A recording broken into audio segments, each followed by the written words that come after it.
I didn't realize that he was ever married before. A Rockland woman stunned to find out that her husband was someone else's husband at the same time. Hello, everyone. I'm Tim Cassidy. And I'm Suzanne Colucci. Janine and Brian have the night off tonight. Carl Niffentoff of West Harrison is now facing bigamy charges. The high school teacher is accused of getting married for a second time before divorcing his first wife.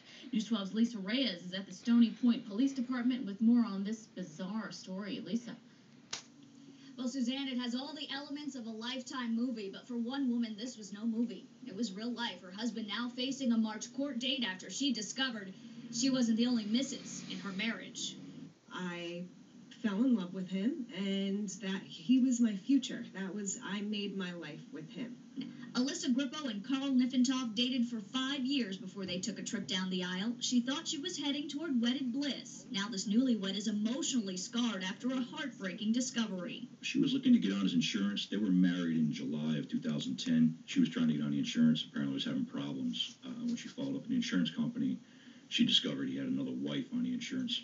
According to police, Niffentoff, who's from West Harrison and a science teacher at Thornton High School in Mount Vernon, never got divorced. These marriage records show Niffentoff got hitched in 2006 to his first wife, who didn't want to be identified, and stood at the altar with Grippo just 7 months ago. But the fact that he was still currently married to her and then married his second wife, then it becomes a legal issue here in New York. Niffentoff was arrested Thursday after police approached him at school. He voluntarily turned himself in and was charged with bigamy, a felony here in New York. Sources close to News 12 praised Niffentoff as a teacher. The district says he never had any disciplinary problems, but outside the classroom, Grippo wants change. I'm not so much angry. I'm hurt. I'm hurt. Now, Niffentoff was released. If he is found guilty and convicted, he could face 1 to 3 years in prison. Now, when applying for a marriage license here in New York, all you need is a certified copy of your birth certificate. The state does not require any background checks, and that's what Grippo wants change. She wants to make sure that this doesn't happen to another woman. She also wants her marriage annulled. Reporting from Stony Point, Lisa Reyes, News 12. Quite a story.